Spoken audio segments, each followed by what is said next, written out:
ಮಾನ್ಯರೇ, ಕಳೆದ 3 ವರ್ಷಗಳಿಂದ ಸಾಮಾಜಿಕ ಜಾಲತಾಣದಲ್ಲಿ ನನ್ನ ವಿರುದ್ಧ ಸುಳ್ಳು ಸುದ್ದಿಗಳು ಹರಡುತ್ತಿರುವ ಬಗ್ಗೆ ನನ್ನ ಸ್ಪಷ್ಟನೆ. ನನ್ನ ಮಗಳು ನಿಶಾಳ ತಾಯಿ ವಿಚ್ಛೇದನ ಪಡೆದು ಸುಮಾರು 25 ವರ್ಷಗಳೇ ಕಳೆದಿದೆ. ಅವಳಿಗೂ ನನಗೂ ಯಾವುದೇ ಸಂಬಂಧವಿರುವುದಿಲ್ಲ. ಆದರೆ ಇತ್ತೀಚಿನ ದಿನಗಳಲ್ಲಿ ನಿಶಾ ಅವಳ ತಾಯಿಯ ಜೊತೆಗೂಡಿ ತೊಂದರೆ ಕೊಡ್ತಾ ಇದ್ದಾಳೆ.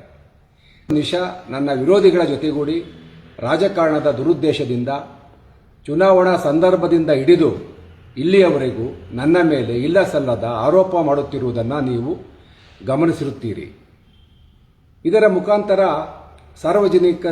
ಸಾರ್ವಜನಿಕವಾಗಿ ಅನುಕಂಪ ಗಿಟ್ಟಿಸಿಕೊಳ್ಳುವ, ನನ್ನ ತೇಜೋವಧೆ ಮಾಡಿ ಸಮಾಜ ದೃಷ್ಟಿಯಲ್ಲಿ ನನ್ನನ್ನು ಕೆಟ್ಟವನಾಗಿ ಬಿಂಬಿಸುವ ಪ್ರಯತ್ನ ಆಯಿತು.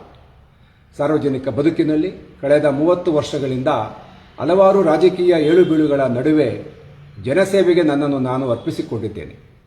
ಜೊತೆಗೆ ಮಕ್ಕಳ ವಿಚಾರದಲ್ಲಿ ಒಬ್ಬ ಜವಾಬ್ದಾರಿಯುತ ತಂದೆಯಾಗಿ ನನ್ನ ಕರ್ತವ್ಯವನ್ನು ನಾನು ಮಾಡಿದ್ದೇನೆ.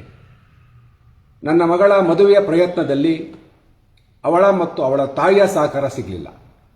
ಆದರೆ ಅವಳು ಹರಡುತ್ತಿರುವ ಒಳ್ಳರಂಜಿತ, ಕಪೋಲ ಕಲ್ಪಿತ ಸುಳ್ಳು ಸುದ್ದಿಗಳಿಗೆ ಜನಸಾಮಾನ್ಯರು ಕಿವಿಗೊಡಬಾರದೆಂದು ನಾನು ಮನವಿ ಮಾಡ್ಕೋತೀನಿ.